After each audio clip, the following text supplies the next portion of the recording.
Good evening, thanks for joining us.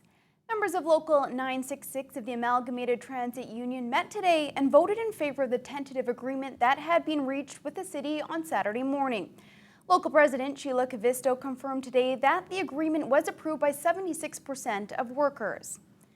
Cavisto said it was a full house for the meeting and she's happy for their riders that they will continue to access the transit service with no disruptions. Transit union workers had been without a contract since June of 2012 and have been getting increasingly frustrated with the slow pace of negotiations. They voted 99% of job action in October and could have been in a legal strike position by tomorrow if an agreement hadn't been reached. That just leaves the city's end before the contract can take effect. Council will be presented with it for approval Monday night. More than 150,000 items collected by Terry Fox's family are looking for a home, and a Thunder Bay City Council thinks our city is the ideal location for them. A collection of Terry Fox's memorabilia is currently sitting in a vault.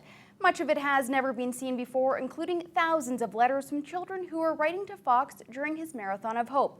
Other items include the sock he wore from the beginning of his journey until after it came to an end in Thunder Bay. Ken Boshkoff says these items are national treasures.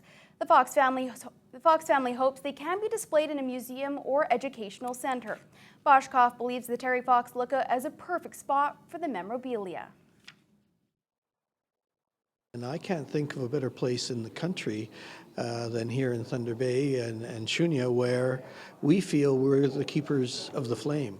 So we have the facility already built, and it would seem to be a natural fit for us here right here in the city. Boshkoff says people visit the Terry Fox Monument when doing their own cross-country treks. He believes hosting the memorabilia here would make Thunder Bay nationally significant. Public art in Thunder Bay can be a very divisive issue. Perhaps the most controversial debate was around the 20-meter-high beacons at the waterfront on Piers 1 and 3, and it seems some on council are still not happy with those artworks. Public art became a hot topic again this past week while council debated a $2 million contract for work at the city transit headquarters. But it wasn't the dollar amount of the project that concerned some politicians. It was the $80,000 price tag to include public art in the contract. That's when both Joe Verderamo and Linda Ridholm took shots at the beacons. We're talking about a transit building, and which is center in the city, and we spent $1 million on 2 sticks. Yeah, public art is often very controversial and expensive. An attractive building, trees, shrubs, landscaping, I have no problem with. But, well, I hope that we get better art than what we got with those 2 hockey sticks, bent hockey sticks down at the waterfront. Thank you. The contract for the transit building, which includes making room for Hagee vehicles, was approved. But the Clean, Green and Beautiful budget, which funds public art, will be under the microscope during budget deliberations. A red carpet entrance was exactly what members of Thunder Bay's young professionals were greeted with at the annual Shift Awards last night. It was the second annual Top 20 Under 40 event, and everyone was dressed to impress. The event recognizes the success of young individuals throughout Thunder Bay and the region. Out of 72 nominees, 20 were selected for their accomplishments, and they were all under the age of 40.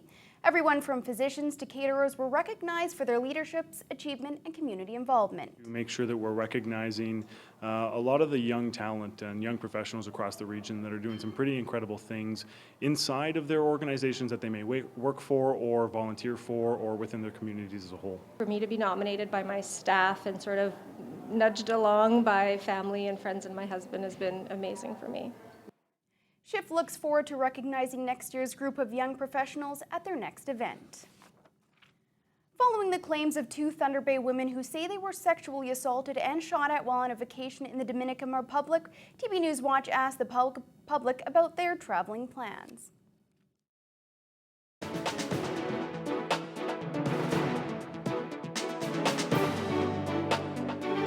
I'm sure something had to happen. I don't believe the truth from them people. They can fix that door pretty quick. Say nobody shot at that door. Oh no, I'd never go down there. I'd go out in the bush snowshoeing first, it's safer. Not at all. In fact, I lived in the Dominican Republic for a number of years. My employer relocated me there, and I found it to be one of the best, nicest countries in the world. Absolutely not. No. I think that there are a lot of things that go wrong in any destination that you do attend, and it is about, I think, knowing your safety when you do travel. You know, you always keep it in the back of your mind, right? It's a very scary thing to think about. You know, it sounds like out of a movie, right? A very horror movie if that happens to you. So I think, you know, we're looking to go travel next year to a hot place. So I think we'll definitely rethink Dominican now and just always make sure that we're trying to be safe the best we can. The roads around Thunder Bay have been pretty icy lately, and motorists have been forced to slow down and adjust to the conditions. But for local ice racers out on Mission Bay, the slippery surface just makes them want to go faster. Phil Darlington has the story. Mission Bay is all but frozen right now. Perfect then for this.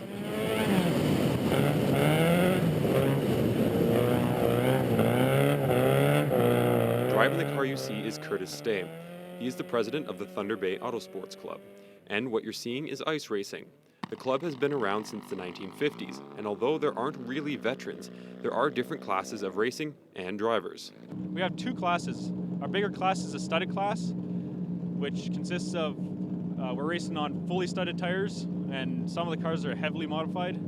And our lighter class, our easier introductory class, that's quite a bit cheaper, is our rubbered ice class, and we're racing on Bridgestone Blizzaks. One of the novice racers in the unstudded tire or rubber to ice class is Chelsea Sachek. My dad's done it for a few years now, so I kind of was interested. I enjoy the speed of the cars, and I just thought I'd join, so I joined last year, so it's my second year racing now, and it's a lot of fun. And hopefully maybe go into studded with the faster guys, and maybe change up a few parts, make it a little bit faster. Of course, the race is not without risk, and many races see laps that are reduced speed due to a car that has gone off the slippery course. Our course this year is a tight course. We have a lot of corners. It's left and right. There's a lot of spots for passing in our big wide corners, and it's going to be great for door-to-door action. Races take place every Sunday between now and March. Besides the racers, the club is always looking for volunteers to help out, and of course, with that comes front row seats. Phil Darlington, TBT News. The concept of getting together with people in similar situations is very popular. And now the Alzheimer's Society of Thunder Bay has created a support group for people who are living with the disease. It's called Reflections, a Memory Cafe. The first gathering was held this past week at the Mary J. L. Black Library. Organizers say the idea comes from the UK. The goal of the Memory Cafe is to provide a non-threatening place for people living with the disease to come and find support and information. The group is supported by partners in the community and from Lakehead University, all of whom are excited to see the project take off. Key partners also include people living with dementia themselves or with memory loss, as well as care partners. And so we brought partners together from healthcare organizations, from community organizations, from the university, people living with memory loss, and care partners. Once his disease deepened, it became even more important to find people of like mind that we could be with, who understood what we were going through. The whole concept was to see, number one, if it would be beneficial in Thunder Bay. Number two, if we could get people in Thunder Bay to come out and participate. And if it goes according to the way we hope it's going to go, we plan to do these on a quarterly basis, possibly in the future a monthly basis. Hyben says the concept is supposed to be a drop-in style program that allows people to speak with others in a similar situation and with experts. There's no word yet on when the next Memory Cafe will be held.